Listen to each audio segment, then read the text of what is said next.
नमस्कार दोस्तों, स्वागत है आपका हमारे YouTube चैनल पुरानी बातें में। दोस्तों, आज हम एक बेहद महत्वपूर्ण और ऐतिहासिक घटना पर चर्चा करेंगे, हिटलर की आत्महत्या। ऐसा क्या हुआ इतिहास के सबसे विवादास्पद क्रूर और तानाशाह ने आत्महत्या कर ली? चलिए जानते हैं। 20वीं सदी के सबसे कुख्यात तानाशाह एडोल्फ हिटलर ने 30 अप्रैल 1945 को बर्लिन के अपने भूमिगत बंकर में आत्महत्या कर ली। द्वितीय विश्व युद्ध के अंत में जब मित्र राष्ट्रों की सेना ने बर्लिन पर हमला कर दिया था, तब हिटलर के पास आत्मसमर्पण करने या आत्महत्या करने के अलावा कोई और विकल्प नहीं बचा था। दोस्तों, इस सवाल का जवाब समझने के लिए हमें कुछ प्रमुख कारणों को देखना होगा। पहला कारण है सैन्य हार। 1944 के बाद से ही जर्मनी को कई मोर्चों पर हार का सामना करना पड़ता था। मित्र राष्ट्रों की सेनाएं पश्चिम से और सोवियत संघ की सेना पूर्व से तेजी से बढ़ रही थी। बर्लिन पर हमले के बाद हिटलर के पास कोई और मौका नहीं बचा था। इस स्थिति में हिटलर ने समझ लिया था कि युद्ध में हार निश्चित है और उसे बंदी बनाए जाने की संभावना बढ़ गई थी। दूसरा कारण है हिटलर की मानसिक स्थिति।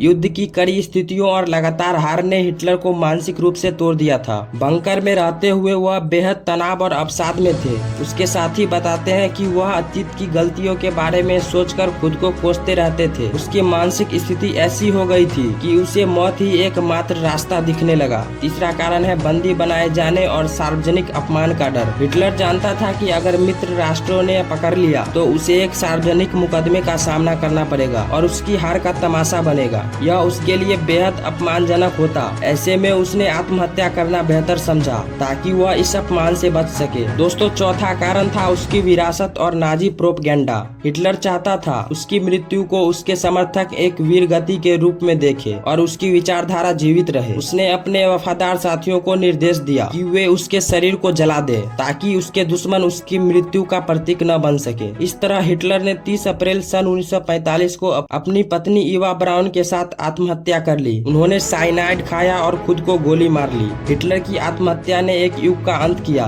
उसका पतन यह दिखाता है कि नफरत और तानाशाही का अंजाम हमेशा विनाशकारी ही होता है। तो दोस्तों, यह था हिटलर की आत्महत्या के पीछे का प्रमुख कारणों का विश्लेषण। हमें उम्मीद है कि आपको यह वीडियो जानकारी पूर्ण लगी होगी। अगर यह वीडियो आपको पसंद आया है तो अपने दोस्तों के साथ जरूर शेयर करें और वीडियो को लाइक, कमेंट और चैनल को सब्सक्राइब करना ना भूलें। हमारे साथ अंत तक बने रहने के लिए आपका बहुत बहुत धन्यवाद। मिलते हैं एक और नए वीडियो के साथ।